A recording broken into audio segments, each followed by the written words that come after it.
Váyase a la cárcel. ¿Han sufrido en carne propia el esperar turnos y turnos en un juego solo para poder formar parte de él? ¿Alguna vez han sido el primer muerto en las noches tenebrosas de Castronegro solo para mirar con condescendencia cómo juegan todos los demás? En los juegos de mesa, las mecánicas de eliminación directa de jugadores suelen ser un buen aliciente para incrementar la tensión de la pérdida absoluta, aunque a mí me parece que es un concepto ya gastado y carente de gracia. ¿Por qué no mejor cerrar la partida primero y luego ver quién tuvo más puntos de victoria, por ejemplo? Bien, la eliminación directa de jugadores y las mecánicas que directamente niegan las posibilidades de actuar de dichos jugadores son un tema que debe tratarse con especial cuidado a la hora de diseñar un juego, ya sea un juego de mesa o un juego de cartas. En Sendas 2, de todos modos, es necesario plantearse con cuidado cuándo está bien justificada la inclusión de la negación y cuándo no. Bienvenidos, desafiantes. El día de hoy vamos a hablar de los negadores en los Trading Card Games, repasando superficialmente sus mecánicas y jugabilidad, para luego centrarnos particularmente en mitos y leyendas. Comencemos. Es imposible no remontarse al gran pionero de los juegos de cartas, Magic the Gathering. Introducido en Alpha, Counterspell tiene un efecto tan simple como poderoso: contrarrestar el hechizo objetivo.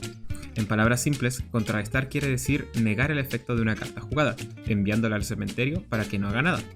Este tipo de efectos en Magic se ve principalmente en el color azul, del que suficientes memes hemos tenido sobre dejar 2 de maná sin tapear al finalizar el turno. Con la inclusión de más y más sets, el amplio espectro de cartas de contrahechizo fue aumentando, y por tanto los decks que los utilizaban. Ahora saltamos un instante a Yugi, donde encontramos el mítico y odiado efecto de niega la activación de la carta enviándola al cementerio. En Yugi, negar funciona un tanto diferente a Magic. Negar es prevenir que una carta haga algo, ya sea atacar, activar un efecto o por otro lado, ser invocada. La carta en cuestión no se resuelve luego de ser activada y generalmente es enviada al cementerio posterior a su negación. En muchos casos, la negación implica que la carta no toque el cementerio de manera directa, es decir, como si fuera enviada desde el campo, y que por tanto no dispare efecto alguno al hacerlo. Es muy bien conocido que en el Yu-Gi-Oh actual, el setear un campo poderoso para negar todas las cartas que juega tu oponente se convirtió en una opción fundamental para desarrollar tu juego. Effect Veiler era una carta molesta en su tiempo, y Solemn Judgment una carta staple del formato, ya que no importaba perder la mitad de tus puntos de vida si, con ello, podías negar cualquier carta que jugara tu oponente. En el meta actual, incluso, no es novedad ver quién coloca más omninegadores en mesa, siendo esta casi la única forma de ganar o asegurar que tu oponente pierda sus cartas. Pero ahora hablemos de Legends of Runeterra. En lore, Deny es una carta que desde los inicios del juego causó tremendos problemas para sus jugadores.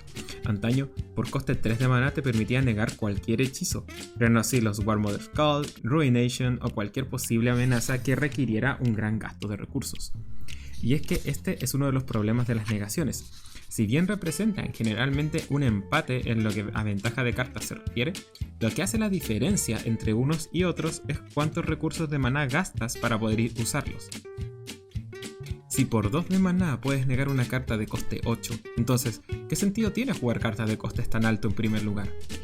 Si bien en otros tipos de juego las negaciones se dividen dependiendo de su objetivo, en la mayoría de ellos terminan por preservar las más generales, es decir, las menos circunstanciales. Mitos y leyendas es un caso interesante, y como siempre complicado. En mitos y leyendas encontramos en primer lugar la anulación, que implica que la carta no toca el juego y es enviada directamente al cementerio sin habilidad. Luego, la cancelación, que permite frenar habilidades disparadas y activadas, pero sin interferir directamente en la carta, ya que no hace objetivo, ni en la zona de juego en la que se encuentra.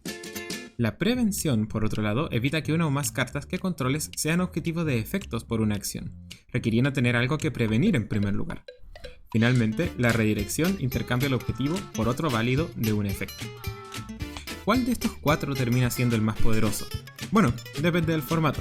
Al ser mitos y leyendas un juego de cartas de mileo, es decir, de life decking, la principal forma de ganar es dejando sin cartas el mazo castillo de tu oponente.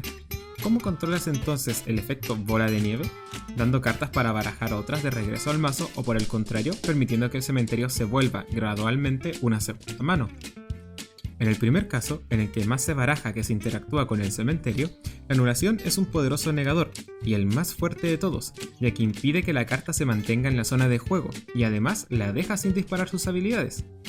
En el segundo caso, en el que el cementerio es más interactivo, la cancelación es la que brilla.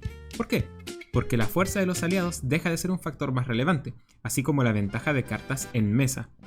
No es conveniente que un aliado con Exhumar sea anulado, ya que volverá en caso de hacerlo, y un error común que se comete al diseñar las cartas con Exhumar es precisamente ese, que son muy fuertes en comparación con las que no las hacen. Por ello, cancelar evita la parte crucial de este tipo de bloques, evitar que la carta resuelva su habilidad, por más que se quede en mesa. Es incluso algo molesto tener un aliado que solo esté ahí, atacando o bloqueando arte. Es poco eficiente para este tipo de formatos. En Crónicas, la cancelación y la anulación son mutuamente utilizadas, siempre y cuando la anulación implique algo más, que la carta se remueva del juego, jugarla gratis, hacer algo extra. Pero, ¿de qué sirve anular cartas con Exhumar en Crónicas? De no mucho en realidad. Cancelar, por otro lado, es una opción poderosa para frenar el juego de tu oponente, ya que no solo estás evitando que una habilidad se dispare, sino que también estás evitando un futuro combo que dé la partida a tu oponente. Ni qué decir de cartas que cancelen habilidades, y si lo haces, tu oponente no puede usar más habilidades del mismo tipo que la carta cancelada. Fuerte, ¿no? Prevenir es una pobre víctima del sistema, principalmente porque prevenir no suele ayudarte contra efectos masivos en algunos formatos, o en realidad porque solo puede ser usado para protegerte a ti, no para interrumpir a tu oponente. En formatos en donde la interacción no es tan explosiva, Traición de Macalpín es una excelente carta, ya que previene que una carta que controles salga del juego. En Crónicas o segundo bloque, una prevención de aliados deja de ser importante, partiendo de la idea de que no puedes prevenir que cancelen la habilidad de tu carta, ni tampoco que la remuevan. ¿Para qué quieres prevenir si no puedes simplemente anular o cancelar? Redirigir significa un dolor de cabeza para los manuales de juego y los diseñadores. El tema con la redirección es que solo es realmente funcional y efectiva cuando las reglas de tu juego se encuentran bien delimitadas. En bloques menos estrictos, donde las reglas de redacción van un poco por donde les plazca, la redirección suele suponer una pregunta tras otra. En otros, es mucho más fácil de explicar, todo depende cómo la trates. Pero ya habiendo visto todo esto, ¿para qué sirven las negaciones? En esencia, son un recurso con el cual los TCG lidian con la falta de interacción durante el turno del oponente. En juegos donde los turnos son de a uno y debes esperar a que tu oponente juegue, es menester crear cartas con relámpago o instantáneos, junto con los famosos counters. Ello da la sensación de que puedes participar en la partida en todo momento, sin observar cómo tu oponente juega solo. Claro, eso sí es que tienes en tu mano estas cartas y los recursos necesarios para pagarlas. En juegos donde el sistema de turnos es proactivo y se basa en las acciones durante una sola ronda, la negación pasa a un segundo plano en cuanto toda acción puede conllevar una respuesta inmediata por parte de tu oponente. En estos juegos el control es incluso más fuerte, y se suele castigar enormemente los open attacks o jugadas demasiado arriesgadas. Legends of Runeterra o Star Wars Unlimited, o mi TCG, Top Secret, prefieren un sistema de acciones por una sola ronda para que el estímulo de estar jugando el juego se dé de manera más fluida, natural y por tanto constante. ¿Pasa? ¿Puedo? Este maldito fenómeno constante, es parte de las consecuencias de un juego en donde el counter está a flor de piel, incluso si es que el jugador que no está en su turno tiene todos los recursos gastados. Si puedes anular con cartas coste cero hasta que tu oponente no las use todas, siempre estarás preguntando si algo pasa. ¿No creen que esto alenta un poco el juego? A veces, creo yo, complica las interacciones. ¿A cuántos no nos ha pasado que jugamos nuestras cartas tranquilamente y luego nuestro oponente dice: oh, lo siento, es que yo quería anular una que jugaste hace 3 cartas más atrás? Es incómodo. En base a lo ya expuesto, ¿son un problema los negadores en los TCG? Depende mucho, sobre todo por el tipo de experiencia que quieres dar a tus jugadores. A mí me parece un sistema dañino en aquellos en que cada jugador juega su turno, ya que muchas veces los counters tienen 1000 y un ventajas antes que desventajas para jugarlos, y progresivamente van eliminando las cartas de control. ¿Acaso en Crónicas ven cartas que destruyan, destierran o remuevan? No, es mucho más efectivo cancelar y anular. Es cosa de ver mitos y leyendas en general, donde la mayoría de los counters de Imperio se juegan gratis por coste 1 o 0, y ni hablar de cartas mal hechas como Dragón Dorado de Crónicas. Sin embargo, yo creo que si vas a añadir counters a la hora de diseñar, debes hacerlos rentables y buenos en situaciones específicas, y no generales como por ejemplo que sin límites en primer bloque. A mi juicio, Sátiros Libres y Raza de Pigmeos son cartas bien diseñadas, que pueden ser una gran sorpresa para tu oponente.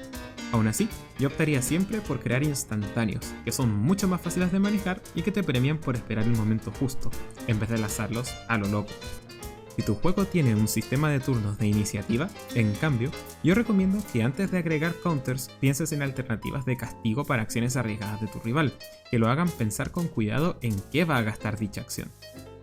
Pero ustedes, ¿qué opinan? ¿Están de acuerdo conmigo? Los leo. Gracias por ver este video. Recuerden regalarme un like, que nada cuesta, y si les gusta mi contenido, una suscripción y un comentario vendrían de maravilla.